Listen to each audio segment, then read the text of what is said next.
नमस्कार दोस्तों, मैं हंसराज चौधरी आपका एक बार फिर से स्वागत करता हूं अतुल्य भारत ज्योग्राफी के यूट्यूब चैनल पर। दोस्तों, पिछली कक्षाओं में हम प्राथमिक व्यवसायों के बारे में चर्चा कर रहे थे और इसी चर्चा को आगे बढ़ाते हुए आज का हमारा टॉपिक है खनन, माइनिंग। देखिए, खनन या माइनिंग समझने से पहले हम ध्यान देते हैं खनिज पर। वह सभी पदार्थ जो पृथ्वी की सतह के नीचे दबे हुए हैं उन्हें क्या कहा जाता है? खनिज कहा जाता है। प्राकृतिक रूप से पृथ्वी की सतह के नीचे दबे हुए पदार्थों को क्या कहा जाता है? खनिज कहा जाता है। और वह प्रक्रिया जिसके द्वारा इन खनिजों को बाहर निकाला जाता है उसे खनन अथवा माइनिंग कहा जाता है। खनिज तो हो गए मिनरल्स जो पृथ्वी की सतह से क्या है? नीचे दबे हुए हैं। और वह प्रक्रिया जिसके द्वारा इन खनिजों को धरातल के बाहर या पृथ्वी की सतह से बाहर निकाला जाता है उसे क्या कहा जाता है? खनन कहा जाता है। ठीक है, तो सबसे पहले हम बात करें खनन की, तो खनन का कार्य का अर्थ है खनिजों को भूगर्भ से बाहर निकालना। भूगर्भ का मतलब है पृथ्वी की सतह से उन्हें बाहर निकालना। जैसे अगर हम खनिजों की बात करें, जैसे कोयला हो गया, लोहा हो गया, ठीक है, पेट्रोलियम हो गया, तो ये सभी क्या है? पृथ्वी की सतह से नीचे दबे हुए हैं, तो इन्हें क्या कहा जाता है? खनिज कहा जाता है। अब इन्हें पृथ्वी की सतह से बाहर निकाला जाता है, तो वह प्रक्रिया जिसके द्वारा इन खनिजों को पृथ्वी की सतह से बाहर निकाला जाता है उसे क्या कहा जाता है? खनन कहा जाता है। तो खनन कार्य अथवा माइनिंग का अर्थ क्या है? खनिजों को भूगर्भ से बाहर निकालना। फिर हम बात करें खान की, वह स्थान जहां से खनिज पृथ्वी की सतह से बाहर निकाले जाते हैं उसे खान अथवा माइंस कहा जाता है। ठीक है, ध्यान दीजिएगा कि खनिज तो क्या है? पृथ्वी की सतह से नीचे दबे हुए सभी प्राकृतिक पदार्थ, उन्हें तो कहा जाता है खनिज। और वह प्रक्रिया जिसके द्वारा खनिजों को बाहर निकाला जाता है उसे कहा जाता है खनन, माइनिंग। और वह स्थान जहां से खनिजों को पृथ्वी की सतह अथवा भूगर्भ से बाहर निकाला जाता है उस स्थान को क्या कहा जाता है? खान अथवा माइंस कहा जाता है। अगर हम बात करें खनिजों के खोज के विकास क्रम अथवा हम कह सकते हैं इसको कालक्रम, तो खनिजों की खोज के जो काल है उन्हें हम प्रमुख रूप से 5 भागों में बांट सकते हैं। कौन कौन से? पाषाण युग, ताम्र युग, कांस्य युग, लौह युग तथा इस्पात युग। सबसे पहले पाषाण युग, पत्थरों का आया था युग। पत्थर के पश्चात मनुष्य ने तांबा धातु का प्रयोग करना सीखा, उसके बाद कांसा बनाया, फिर लोहा। और वर्तमान युग की बात करें तो वर्तमान युग को क्या कहा जाता है? इस्पात, स्टील का युग कहा जाता है। तो इस्पात युग क्या है? वर्तमान में चला जो युग चल रहा है वो कौन सा है? स्टील, इस्पात का युग है। ठीक है, तो ये कालक्रम ध्यान दीजिएगा कि खनिजों की खोज का जो कालक्रम है उसे कितने भागों में? 5 भागों में बांटा गया है। सबसे पहले है पाषाण युग, उसके पश्चात आ जाएगा ताम्र युग, फिर आ जाएगा कांस्य युग, फिर लौह युग, और वर्तमान में जो युग चल रहा है वो कौन सा है? इस्पात का युग है। ठीक है, इसके बाद अगर हम बात करें तो किसी भी देश के आर्थिक आधार का जो मापन होता है, ठीक है, या आर्थिक विकास का जो मापन होता है वह होता है खनिजों के उपयोग से मापा जाता है। ठीक है, ध्यान दीजिएगा कि आज किसी भी देश की सभ्यता और आर्थिक जीवन का मापदंड खनिजों के उपयोग की मात्रा है। ठीक है, कोई देश खनिजों का कितना ज्यादा उपयोग करता है यह उसके आर्थिक विकास का क्या है? मापदंड है। जितना ज्यादा उपयोग करता है उतना ज्यादा क्या माना जाता है? उसे विकसित माना जाता है। क्यों माना जाता है? क्योंकि यह उद्योग तथा व्यापार जगत की धुरी है। ठीक है, सारे उद्योग तथा व्यापार खनिजों के चारों ओर या इर्द गिर्द ही घूमते हैं। एग्जाम्पल के लिए देखिए, कल लोहा है, ठीक है। लोहा उद्योग को सभी उद्योगों का क्या माना जाता है, आधार माना जाता है। क्यों? क्योंकि जितनी भी मशीनरी है उसका निर्माण किसके द्वारा किया जाता है, लोहे के द्वारा किया जाता है। कोयले को ऊर्जा का आधार माना जाता है। का उद्योगों को ऊर्जा किसके द्वारा प्राप्त होती है, कोयले के द्वारा प्राप्त होती है। और उद्योगों को क्या माना जाता है, आर्थिक विकास का आधार माना जाता है। तो उद्योगों के संचालन के लिए किसकी आवश्यकता पड़ती है, खनिजों की।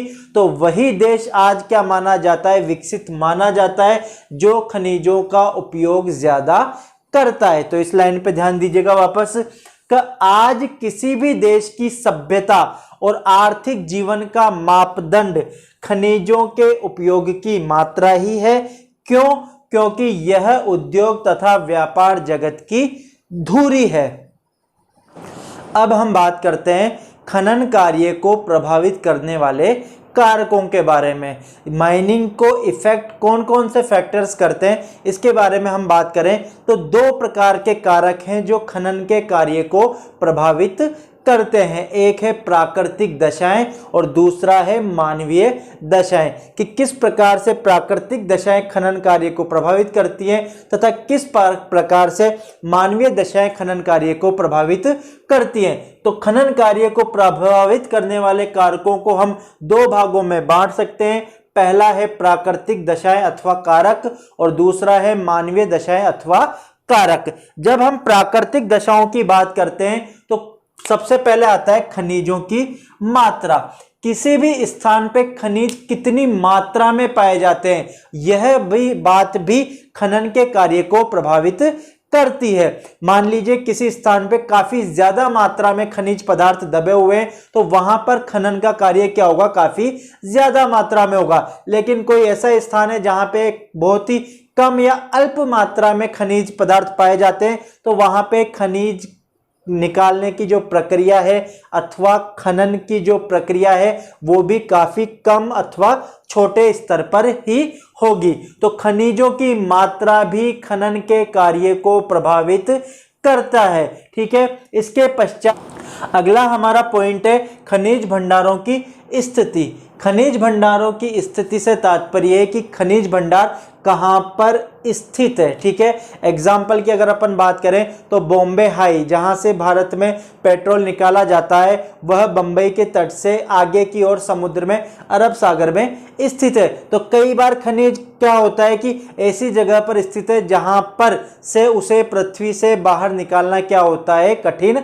होता है। और कई बार क्या होता है, समतल मैदानी भागों में भी खनिजों की खानें पाई जाती है। ठीक है। तो खनिजों भंडारों की स्थिति भी खनन के कार्य को प्रभावित करती है।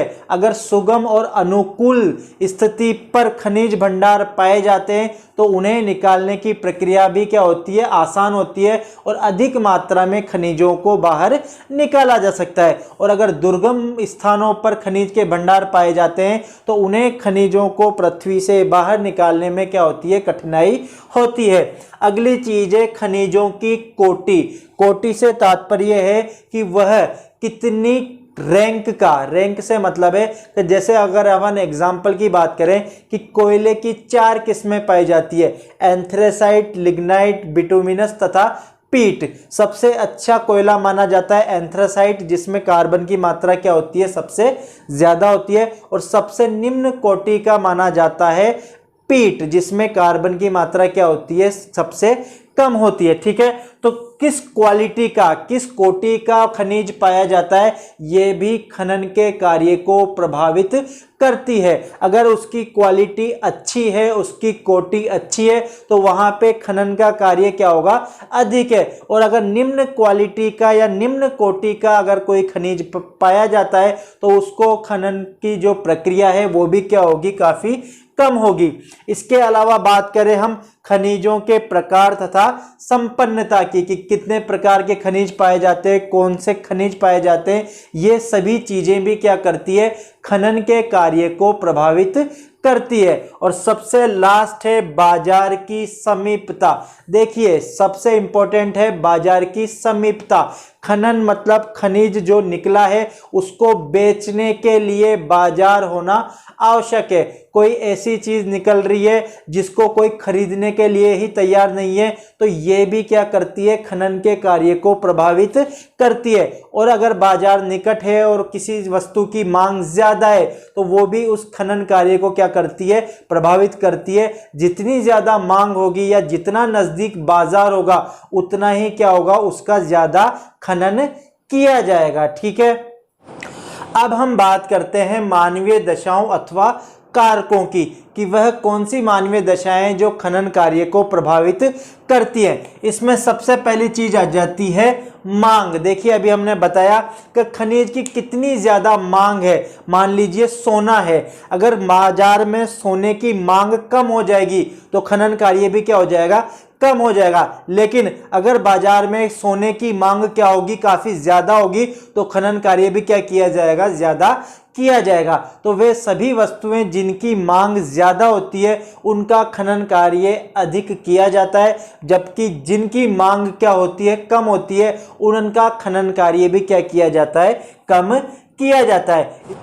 दूसरा हमारा पॉइंट है यातायात की सुविधा। यातायात की सुविधा से तात्पर्य है कि खान से खनिज को बाजार अथवा मांग स्थल तक पहुंचाना। जितनी अच्छी यातायात सुविधा होगी उतनी ही सुगमता से खनिज को क्या किया जाएगा, बाजार तक पहुंचाया जा सकेगा। तो यातायात के साधन भी क्या करते हैं, खनन की प्रक्रिया को प्रभावित करते हैं। इसके अलावा आता है पूंजी। देखिए खनन कार्य क्या है, उसमें पूंजी की आवश्यकता होती है, श्रमिकों की आवश्यकता होती है, औजारों की आवश्यकता होती है, यंत्रों तथा मशीनों की आवश्यकता होती है। और इन सभी के प्रबंधन के लिए किसकी आवश्यकता होती है, पूंजी की आवश्यकता होती है। तो बड़े स्तर पे खनन कार्य करने के लिए किसकी आवश्यकता होती है, बड़ी मात्रा में पूंजी की आवश्यकता होती है। तो खनन कार्य को पूंजी भी क्या करती है, प्रभावित करती है। अगर पूंजी की उपलब्धता कम है तो खनन कार्य की जो प्रभावित है वो ज्यादा होगा और खनन कार्य क्या होगा, कम मात्रा में होगा। तो खनन कार्य को पूंजी भी क्या करती है, प्रभावित करती है। इसके अलावा आता है श्रम। ठीक है, लेबर। जितने ज्यादा कुशल श्रमिक होंगे उतना ही खनन कार्य सुगमता से और अधिक मात्रा में होगा। देखिए एक होते हैं कुशल श्रमिक तथा एक होते हैं अकुशल श्रमिक। कुशल श्रमिकों को पता है कि किस प्रकार से खनन का कार्य किया जाता है, किस प्रकार के खनिज होते हैं, किस प्रकार के अयस्क होते हैं जिनसे खनिज प्राप्त किए जाते हैं। जो सोना होता है वो बारीक कणों में होता है। ठीक है, तो कुशल श्रमिकों को पता होता है किस प्रकार की चट्टानों में कहां से हमको खनिज प्राप्त हो सकता है, किस प्रकार से मशीनों का क्या किया जाता है, संचालन किया जाता है, किस प्रकार से यंत्रों तथा औजारों का उपयोग किया जाता है। तो श्रम भी एक कारक है जो खनन के कार्य को प्रभावित करता है। तो कुशल श्रमिक जहां पे पाए जाते हैं वहां पर खनन का कार्य भी अच्छा या अधिक मात्रा में होता है। इसके अलावा अगर हम बात करें तकनीकी का, तो तकनीकी आज के वर्तमान युग में एक महत्वपूर्ण रोल अदा करती है खनन कार्य में। देखिए जिस हिसाब से खनन कार्य किया जा रहा है उस हिसाब से भूगर्भ में काफी गहराई तक के खनिज बाहर निकाले जा चुके हैं और अब और ज्यादा गहराई से खनन कार्य करने के लिए तकनीकी टेक्नोलॉजी की क्या है, जरूरत है। तो वर्तमान में जो तकनीकी है उसका उपयोग करके दुर्गम से दुर्गम, विषम से विषम परिस्थितियों से भी क्या किया जा रहा है, खनन कार्य किया जा रहा है। इसके अलावा सरकार की नीतियां भी हैं जो खनन कार्य को प्रभावित करती हैं। कई जगह पर सरकार क्या करती है, सपोर्ट करती है, किसको, खनन कार्य को करती है। जैसे बजरी है, आप देखिए कि राजस्थान में क्या है, बजरी के दोहन पे क्या लगा दिया गया है, प्रतिबंध लगा दिया गया है। तो बजरी का जो खनन कार्य है या बजरी का जो दोहन है वो नहीं किया जा सकता है। ठीक है, उस पर क्या लगा दिया गया है, प्रतिबंध लगा दिया है। तो प्रतिबंध लगाने के साथ ही बजरी का दोहन क्या हो गया है, बंद हो गया है। तो सरकार की नीतियां भी खनन कार्य को क्या करती है, प्रभावित करती है। जहां पर सरकार की नीतियां अनुकूल है वहां पे खनन कार्य को क्या मिला है, बढ़ावा मिला है। इस प्रकार से यह मानवीय कारक है जो खनन कार्य को क्या करते हैं, प्रभावित करते हैं। अगर आपसे परीक्षा में पूछा जाए कि खनन कार्य को प्रभावित करने वाले कारक कौन से हैं, तो इस प्रकार से हम फ्लो चार्ट बना सकते हैं कि खनन कार्य को दो प्रकार के कारक प्रभावित करते हैं। एक है प्राकृतिक दशाएं अथवा प्राकृतिक कारक, एक है मानवीय दशाएं अथवा मानवीय कारक। प्राकृतिक दशाओं में हमने चर्चा की खनिजों की मात्रा, खनिज भंडारों की स्थिति, खनिजों की कोटि, खनिजों के प्रकार एवं संपन्नता तथा बाजार की समीपता। जबकि हम मानवीय दशाओं की बात करें तो मानवीय दशाओं के अंतर्गत खनिज की मांग, यातायात की सुविधा, पूंजी, श्रम, तकनीकी तथा सरकारी नीतियां, ये सभी कारक हैं जो खनन कार्य को क्या करते हैं, प्रभावित करते हैं। अब हम बात करते हैं खनिजों की सामान्य विशेषताओं की। तो देखिए कि खनिजों की विशेषताओं की बात करें तो सबसे पहली चीज, पृथ्वी का इनका वितरण असमान पाया जाता है। ठीक है, पृथ्वी पर इनका वितरण क्या है, असमान पाया जाता है। इस वाक्य से तात्पर्य है कि किन्हीं स्थानों पर कोई खनिज काफी ज्यादा मात्रा में पाया जाता है, तो किन्हीं स्थानों पर वही खनिज क्या होता है, बिल्कुल न्यूनतम या बिल्कुल नहीं पाया जाता है। तो पृथ्वी के अलग अलग स्थानों पर खनिजों की मात्रा अलग अलग स्तर पर पाई जाती है। इसके पश्चात अधिकांश खनिज निश्चित व अनव्यकरणीय है। खनिजों की क्या है, मात्रा भूगर्भ के नीचे निश्चित है, और अनव्यकरणीय का मतलब है कि इन्हें एक बार प्रयोग में लेने के पश्चात दोबारा प्रयोग में नहीं लिया जा सकता है, इनका नवीनीकरण नहीं किया जा सकता है। ठीक है, तो ये खनिज क्या है कि एक निश्चित मात्रा में भूगर्भ में पाए जाते हैं और उनका एक बार उपयोग में लेने के पश्चात उनका नवीनीकरण नहीं किया जा सकता है। तो अधिकांश खनिज निश्चित व क्या है, अनव्यकरणीय है। इसके पश्चात अधिकांश खनिज भूगर्भ में छिपे रहते हैं, जिसके सर्वेक्षण तथा उत्खनन के लिए बड़ी मात्रा में पूंजी, श्रम तथा विकसित तकनीकी की क्या होती है, आवश्यकता होती है। कई बार जो खनिज है वो भूगर्भ में काफी नीचे के ओर दबे होते हैं। ठीक है, तो सर्वेक्षण से तात्पर्य है सबसे पहले खनिज को ढूंढना, ठीक है, कि इस स्थान पर यह खनिज पाया जा सकता है। उसके पश्चात उत्खनन है, उसको खोदकर बाहर निकालना। तो कई बार खनिज काफी गहराई में दबे होने के कारण उनको ढूंढना काफी क्या होता है, कठिन होता है, जिसके लिए काफी बड़ी मात्रा में पूंजी की आवश्यकता होती है, श्रम की आवश्यकता होती है और उच्च तकनीकी की आवश्यकता होती है। ठीक है, इसके पश्चात हम बात करें कि खनन प्रक्रिया द्वारा खानें निरंतर खर्चीली तथा अनार्थिक होती जा रही हैं। ठीक है, खर्चीली और अनार्थिक कैसे हो रही है कि खनन प्रक्रिया के द्वारा खनिजों को बाहर निकाला जा रहा है। अब जो खनिज है वो ऊपर के स्तर से तो निकाल लिए गए, अब क्या है, जमीन में काफी नीचे से खनन का कार्य किया जा रहा है। तो जितना ज्यादा नीचे से खनन का कार्य किया जाएगा उतनी ही ज्यादा पूंजी, उतने ही ज्यादा कुशल श्रमिक, उतनी ही ज्यादा तकनीकी तथा मशीनों की क्या होती है, आवश्यकता होती है। फिर क्या होता है, कई बार खनन प्रक्रिया में आगे चलने पर खनिज की मात्रा कम होती जाती है। ठीक है, तो इससे क्या हो जाती है, खाने अनार्थिक मतलब उनसे उतना लाभ नहीं होता है, तो खर्चीली और क्या हो जाती है, अनार्थिक हो जाती है। इसके पश्चात खनिजों का उत्खनन उपयोग बाजार तथा मांग पर निर्भर करता है।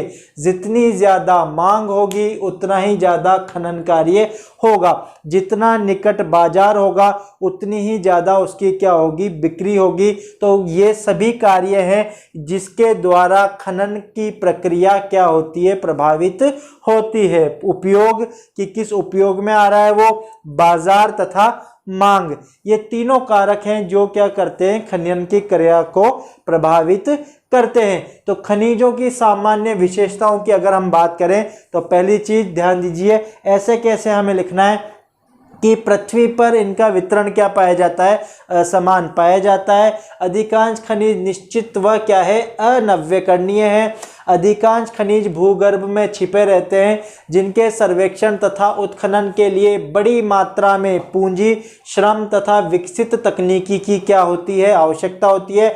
खनन प्रक्रिया के द्वारा खानें खर्चीली व अनार्थिक होती जा रही हैं और खनिजों का उत्खनन उपयोग, बाजार तथा मांग पर आधारित होता है। अब हम बात करते हैं खनिजों के वर्गीकरण की, क्लासिफिकेशन ऑफ मिनरल्स की। तो देखिए, पृथ्वी तल पर लगभग 1600 से भी अधिक प्रकार के क्या पाए जाते हैं, खनिज पाए जाते हैं, जिनमें से लगभग 200 से ज़्यादा खनिजों का उत्पादन औद्योगिक यूज़ के लिए किया जा रहा है। इंडस्ट्रीज़ में उसका क्या किया जाता है, यूज़ किया जाता है, उपयोग किया जा रहा है। तो ध्यान दीजिएगा कि पृथ्वी तल पर लगभग 1600 से ज़्यादा क्या पाए जाते हैं, खनिज पाए जाते हैं, जिनमें से 200 से अधिक खनिजों का उत्पादन औद्योगिक उपयोग के लिए किया जा रहा है। जब हम खनिजों के वर्गीकरण की बात करते हैं तो खनिजों को प्रमुख रूप से 3 श्रेणियों में बांटा जाता है, धात्विक खनिज, अधात्विक खनिज तथा ईंधन अथवा ऊर्जा खनिज। कितनी श्रेणियों में हमने इसको विभाजित किया, 3 प्रमुख श्रेणियों में विभाजित किया। पहला है धात्विक खनिज, दूसरा है अधात्विक खनिज, तीसरा है ऊर्जा अथवा ईंधन खनिज। धात्विक खनिज से तात्पर्य है वह खनिज जिनमें धातु का अंश पाया जाता है, उन्हें धात्विक खनिज कहा जाता है। किसे कहा जाता है, कि वह सभी खनिज जिनमें धातु का अंश उपस्थित रहता है उन्हें धात्विक खनिज कहा जाता है, जबकि ऐसे खनिज जिनमें धातु का अंश उपस्थित नहीं रहता है उन्हें अधात्विक खनिज कहा जाता है। और वह सभी खनिज जिनके द्वारा हमें ऊर्जा प्राप्त होती है उन्हें ईंधन खनिज कहा जाता है। तो खनिजों को हमने प्रमुख रूप से 3 श्रेणियों में विभाजित किया, धात्विक खनिज, अधात्विक खनिज तथा ईंधन खनिज। जब हम सबसे पहले बात करते हैं धात्विक खनिज की, तो धात्विक खनिज को भी 2 उप विभागों में विभाजित किया जाता है। एक तो है लौह धात्विक और एक है अलोह धात्विक। वह सभी धात्विक खनिज जिनमें लोहे का अंश पाया जाता है उन्हें लौह धात्विक खनिज कहा जाता है, जबकि वह सभी खनिज जिनमें लोहे का अंश नहीं पाया जाता है उन्हें अलोह धात्विक खनिज कहा जाता है। आपको ये उदाहरण ध्यान रखना है कि लौह धात्विक के उदाहरण क्या है, लोहा स्वयं, निकिल तथा मैग्नीज।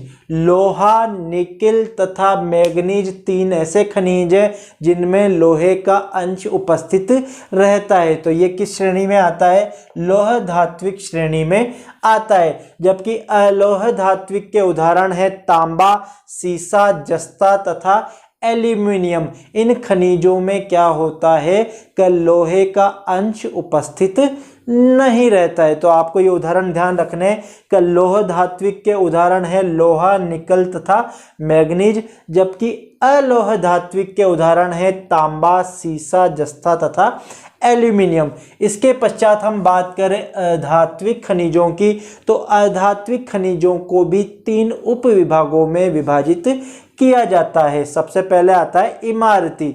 वह सभी खनिज जिनका उपयोग इमारत या मकान या भवन निर्माण में किया जाता है उन्हें इमारती खनिज कहा जाता है।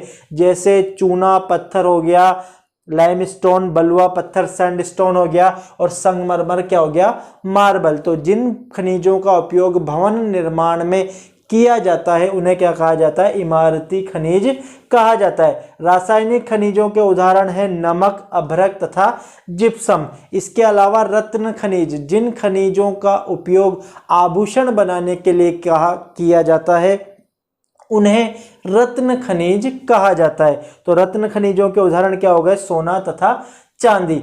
जब हम बात करते हैं ईंधन अथवा ऊर्जा खनिजों की, तो इनके प्रमुख उदाहरण है कोयला, पेट्रोलियम तथा प्राकृतिक गैस। इन खनिजों के द्वारा क्या होती है, हमें ऊर्जा प्राप्त होती है। तो खनिजों के वर्गीकरण में ध्यान दीजिएगा कि खनिजों को कितने भागों में हमने विभाजित किया, 3 भागों में विभाजित किया, धात्विक खनिज, अधात्विक खनिज तथा ईंधन अथवा ऊर्जा खनिज। फिर आपको इनके उपविभाग ध्यान रखने और इनके उदाहरण ध्यान रखने कि कौन से धात्विक खनिज है, कौन से अधात्विक खनिज है तथा कौन से ऊर्जा खनिज के उदाहरण हैं। अब हम बात करते हैं खनिजों के वितरण की, डिस्ट्रीब्यूशन ऑफ मिनरल्स की। तो देखिए, खनिज भूगर्भ से निकाले जाते हैं अर्थात पृथ्वी की सतह के नीचे पाए जाते हैं और इनका सीधा संबंध चट्टानों से होता है। तो इन चट्टानों से क्या होते हैं, खनिज हमें प्राप्त होते हैं। तो जब हम चट्टानों की बात करते हैं तो चट्टानों को प्रमुख रूप से 3 भागों में विभाजित किया जाता है, ठीक है। आग्नेय चट्टानें इग्नियस रॉक्स, अवसादी चट्टानें सेडिमेंट्री रॉक्स और रूपांतरित अथवा कायांतरित चट्टानें जिन्हें कहा जाता है मेटामॉर्फिक रॉक्स, ठीक है। इग्नियस रॉक्स या फिर आग्नेय चट्टानों से क्या तात्पर्य है कि पृथ्वी के नीचे जो चट्टानें हैं वो क्या होती है, पिघली हुई अवस्था में पाई जाती है। तो जब चट्टानें पिघली हुई अवस्था में होती है उसे कहा जाता है मैग्मा। मैग्मा क्या करता है, पृथ्वी की सतह से बाहर आने की क्या करता है, कोशिश करता है और जैसे ही पृथ्वी की सतह से बाहर आता है उसे क्या कहा जाता है, लावा कहा जाता है, ठीक है। शॉर्ट में यहाँ पे समझ लेंगे हम। हमारा अगला चैप्टर आएगा 11th क्लास का है जो चट्टानें, उसमें इसे आप डिटेल में समझ सकते हैं। तो क्या बात कर रहे हैं हम कि पृथ्वी की सतह के नीचे जब चट्टानें पिघली हुई अवस्था में होती है तो इसे क्या कहा जाता है, मैग्मा कहा जाता है। अब ये मैग्मा क्या करेगा, धरातल से बाहर आने की कोशिश करता है। तो ठीक है, जैसे ही ये बाहर आएगा इसको क्या कहा जाता है, लावा कहा जाता है। तो पृथ्वी की सतह पर आकर ये क्या हो जाता है, ठंडा होकर जम जाता है। तो आग, देखिए इग्नियस मतलब आग, आग्नेय चट्टानें, लावा पिघली हुई अवस्था में है तो आग के समान होता है। तो जैसे ही ये धरातल से बाहर आता है और ठंडा होकर जम जाता है तो इसको क्या कहा जाता है, आग्नेय चट्टानें कहा जाता है। क्या कहा जाता है इन्हें, आग्नेय चट्टानें, इग्नियस रॉक्स कहा जाता है। तो आग्नेय चट्टानें हो गई, ठीक है। तो आग्नेय चट्टानों से कौन कौन से खनिज हमें प्राप्त होते हैं, सोना, चांदी, तांबा, जस्ता, सीसा, अभ्रक, मैग्नीज तथा गंधक। ये आपको खनिज याद रखने, 2-4 जो भी उदाहरण याद हो जाए कि आग्नेय चट्टानों से कौन कौन से खनिज प्राप्त होते हैं। तो सोना, चांदी, सीसा, जस्ता, मैग्नीज, अभ्रक, तांबा इत्यादि क्या किससे प्राप्त होते हैं, आग्नेय चट्टानों से प्राप्त होते हैं। दूसरी जो चट्टान है वो है अवसादी चट्टानें, सेडिमेंट्री रॉक्स।